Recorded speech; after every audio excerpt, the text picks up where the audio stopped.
Causing a stir with fans at the Millennium Centre in Cardiff Bay, opera singer Paul Potts shot to worldwide fame after winning ITV's hit show Britain's Got Talent in 2007. Today, Paul lives in Baglham, Port Talbot, a place he calls home, even though he was born and brought up in Bristol. There were 4 of us in the family, my older brother John, myself, my younger brother and sister Tony and Jane, and we all went to the same school. We went to church regularly, and I always wanted to be in the choir. I first really realised that I liked singing when I was about 6. That was when I first joined the choir at All Saints in Fishponds, and from that point, I just that's all I wanted to do. I'd watch the vicar in church and watch him doing the singing, and I thought, well, I want to be a vicar because he gets to sing every Sunday. I was a bit of a loner in school. I was somebody that struggled to really interact with people, and I had my own way of dealing with things, and that hadn't really changed. But I wasn't the most popular person. I did get bullied quite a lot. At one point, when I was at Redcliffe, I'd have things thrown at me, or they'd try to throw me through a window, and so that I found that quite difficult to deal with.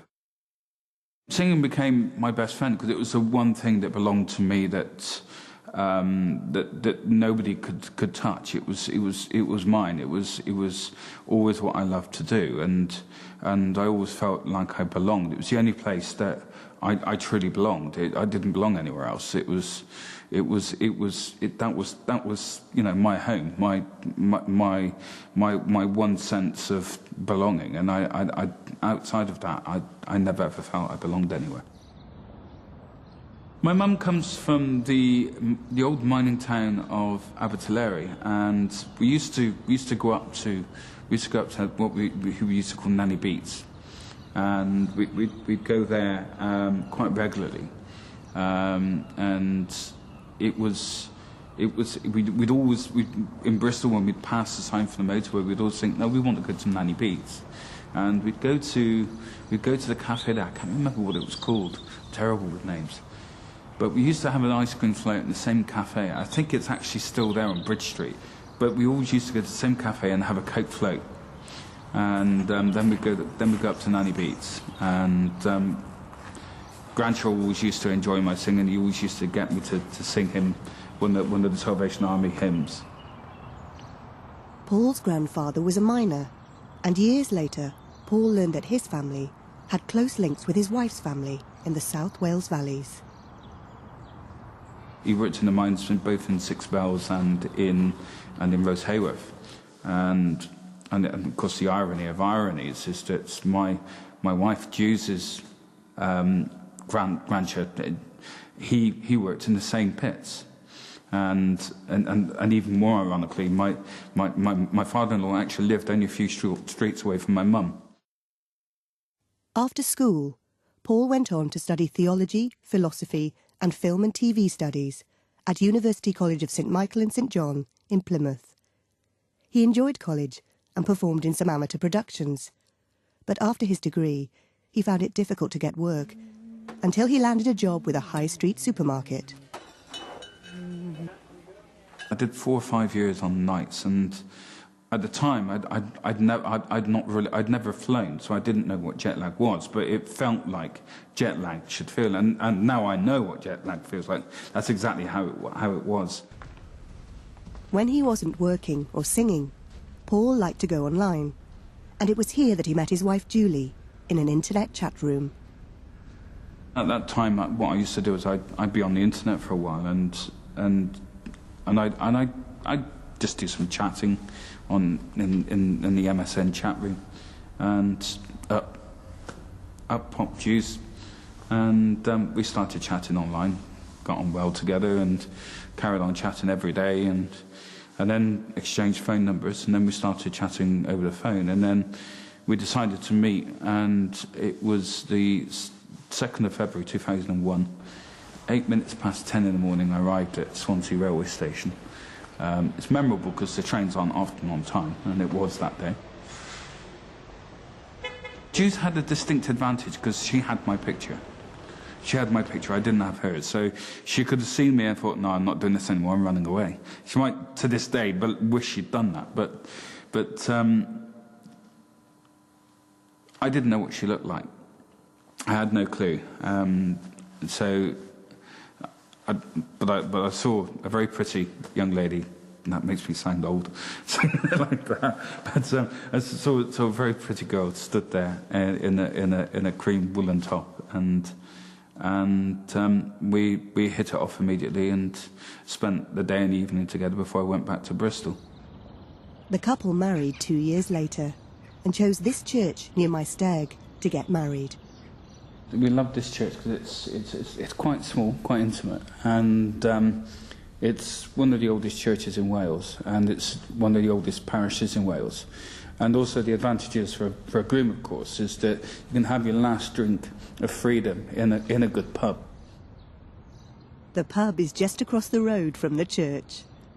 I wanted to sing at the wedding, and we were told by the vicar that it would have to be something religious or something that at least mentioned God. So I had to clear what I was singing. And so I sang Ich liebe dich by Edward Grieg, but in English, not in German. And I almost broke down several times during that. This was our day, and we kind of filled this church because it's not a huge church, but we did fill it. Julie is from Port Talbot, and so the couple decided to buy a home in the town centre. Paul was not working at the time, as he was recovering from a cycling accident. He admits he is accident-prone, having been knocked off his bike 3 times over the years. He had also just recovered from appendicitis, and an operation on a benign tumour a few months earlier. A tough start for the newlyweds. This is Edward Street, where Juice and I lived from 2003, just before we got married, until 2008. To be honest, at the time, I was off sick, and so it was only Juice that could get a mortgage, so this was all that we could afford. We could only afford properties that were below about £35,000 at the time. The couple have since moved to an Art Deco mansion just a mile away, but a million miles away in terms of style and status. Singing remained very much a part of Paul's life, and any savings were used on lessons to improve his voice. Paul was lucky enough to perform in front of world-famous opera singer Luciano Pavarotti. I did 2 trips to Italy, one in 2000 and one in 2001, and I spent time learning the language, having some lessons while I was there, and doing small concerts in quite small venues in rural areas of the region of Emilia-Romagna. I performed at a masterclass in front of Pavarotti in early August of 2001. Jules was in the audience. I was fortunate enough to be the only person he asked to sing twice. Paul says he never saw singing as a career, just something he enjoyed. He was now working as a mobile phone salesman, but then his laptop, which had helped him find his wife, played another major role in his life. Just did a little bit of surfing on the internet, and then it got a pop-up window. And there was Simon Cowell's face on the front of it. And I tried to close it, but I ended up maximising it. And it was an application form for Britain's Got Talent. And I thought, well, I'll fill it out, see what happens. And I filled that out, and it got to the point where you submit or cancel. And I thought, well, and I could see my reflection in the laptop, and I thought, why would they pick you? You don't do the right kind of music. They're gonna be after a pop singer. Just look at yourself. You put on lots of weight since working for Carphone, and you're too old. They're going to want a 20-something who sings pop and who is skinny. You're everything they don't want. And so in the end, I picked up a 10-pence piece, flipped a coin, and decided if it landed on heads, then I'd send in the application, I'd submit it. If it landed on tails, then I'd cancel it. It was the last night. The lines, the applications closed that night, so I had to make a decision. It wasn't one of those where I could just sort of minimise it and then come back to it. I had to make a decision, so it wasn't going to do a best of three. It was literally yes, no, simple as that. And thankfully, looking back, it landed on heads. Join us in part 2 to find out how Paul's audition on Britain's Got Talent helped launch him as a global opera star and worldwide name.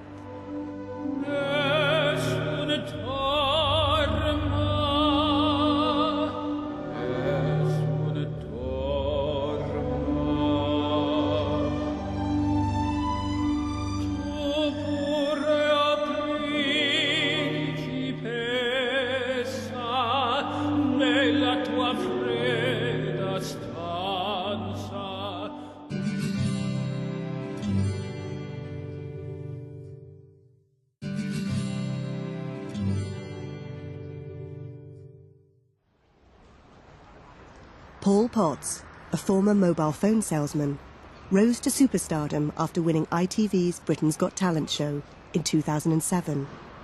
He wowed the famous judges and the audience at his Cardiff audition with his rendition of opera classic Nessun Dorma.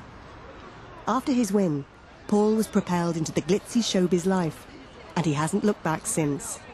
But it was pure luck that he even made it onto the stage and auditioned. I got a phone call while I was in work, and so we'd like to invite you to come to audition in front of Simon Cowell on Saturday. And if you work in retail, that's the worst possible day, because that's the day that you can't get time off. Now, you know, I'm a manager, I can do a certain amount, but I had one person on holiday. One person was going to be on holiday at that point, and it was just going to be me and a part-timer, and there's no way on earth I could leave it to that part-timer to open and shut the store. But luckily, his colleagues at the mobile phone shop rallied round, and the staffing crisis was solved. Paul was able to attend the audition, held here at the Millennium Centre in Cardiff Bay. He was one of 150 entrants that day, all crammed together.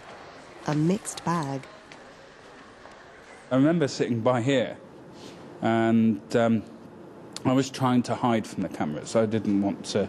I didn't want to be one of the ones that was sort of, because you could see lots of people practicing for the cameras. I was trying to hide, basically. I didn't want to be one of the ones that they focused on. I tried to warm up in the toilets, but I'm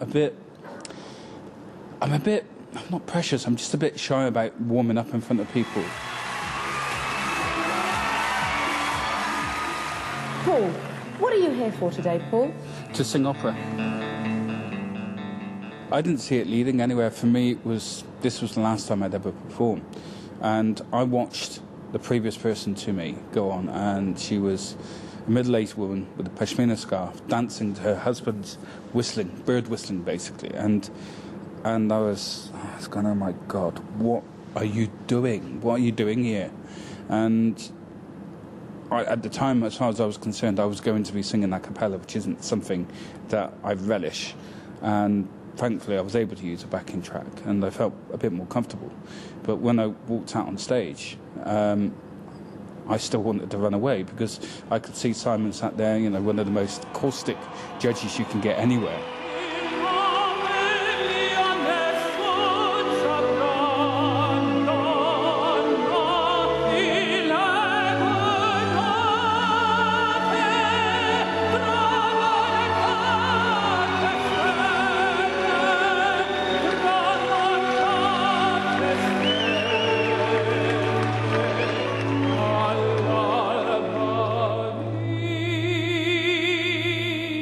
Cerro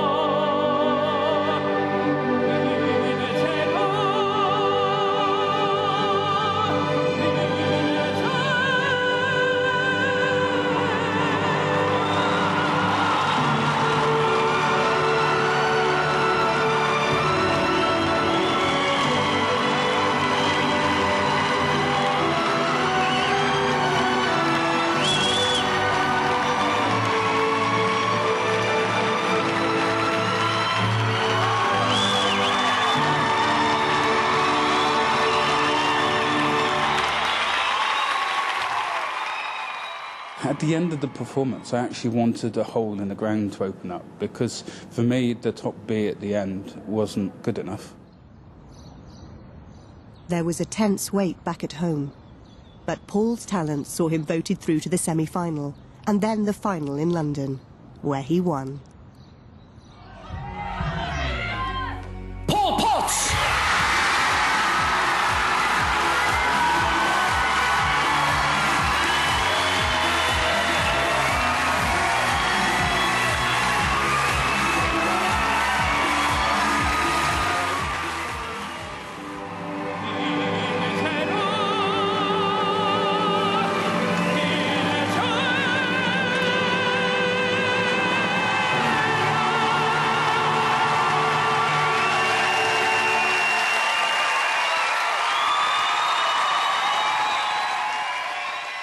My words that I said into my hands weren't broadcastable, but I was shocked, to say the least. Britain's Got Talent winner Paul Potts. After his great win, Paul's life changed dramatically.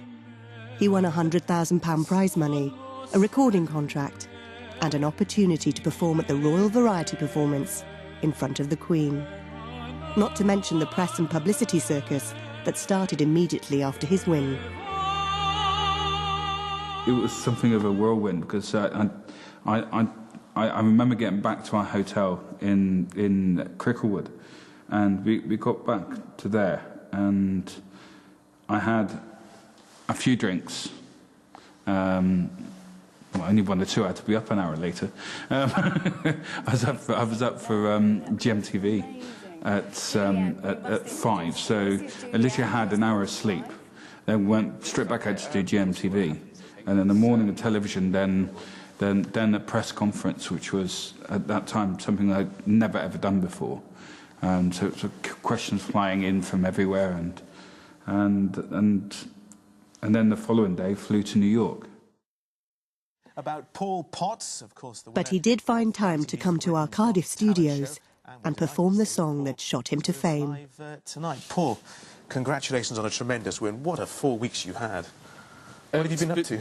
It's been very much like a dream. I keep having to pinch myself, because I'm just wondering whether I've slept late for work again.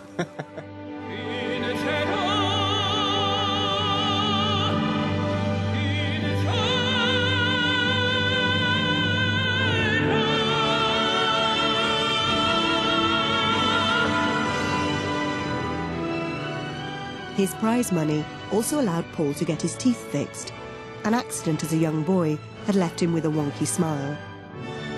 To me, I was just me, and it's just something that I love being able to sing, but I was still bemused by the whole thing. To me, I was dreaming. This is just a very long dream, and I thought that I'd probably wake up at some point. First 6 months, I think I was home for 4 days. Of course, I did the performance with Catherine Jenkins here in Margam Park. We got a call from her agent asking me if I'd like to perform at Margam Park, and because it's home, I said yes immediately. Since then, Paul has visited 42 countries that he has documented in photographs, and in between tours, he is recording his 4th album.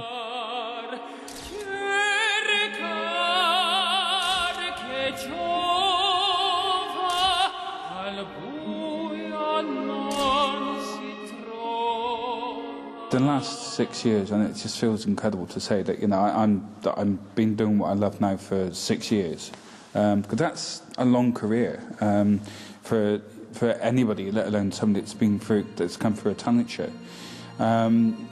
First album, it sold 3.5 million copies, and amazingly it went to #1 in 17 countries. Mind-boggling. In autumn, a film about his life is due to be released. TV star James Corden plays Paul. Other famous names include Julie Walters and Mackenzie Crook. The movie, called One Chance, was filmed in Port Talbot and Italy, and Paul's had a sneak preview. Simon Cowell has given it the thumbs up on Twitter.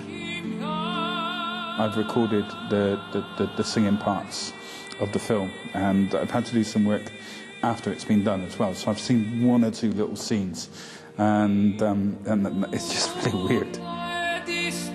When he is not singing, Paul relaxes by taking photographs. He started out with just a small camera, but has since progressed onto more sophisticated models. I enjoy photography. I enjoy walking, and I started just taking a simple camera out with me initially, but I got more serious about photography, and now it's something I love doing. And you know, the Port Talbot area is often, you know, a lot of people see it as being about the steelworks. There's so much more to it. You've got the Avon Valley, and you've got the view across the Mumbles, because of course, you know, a lot of people, you know, Mumbles is known for being quite an expensive area to live in, but you know, Port Talbot, we get the view of Mumbles. We get the view across Swansea Bay to Mumbles. And also the actual steelworks. I've taken quite a lot of photographs of steelworks up on Dinas Mountain, and it's actually it's a great scene all of its own. Paul's singing has allowed him to travel the world and see some amazing sights, but his heart remains in Port Talbot. I remember somebody commenting on us buying the house up in Baglan and saying, well, it's hardly the Bay of Naples. Well, it is a beautiful area. It has, and you know, beauty. They say beauty's in the eye of the beholder, but it takes many forms, and it's a wonderful area, and the people are great. And I've always felt at home here since I moved here in 2002. I've always felt very much at home. So, will Paul ever toss that coin again to decide if he should carry on singing or develop his photography? Well, I'll continue to sing for as long as people want me to sing.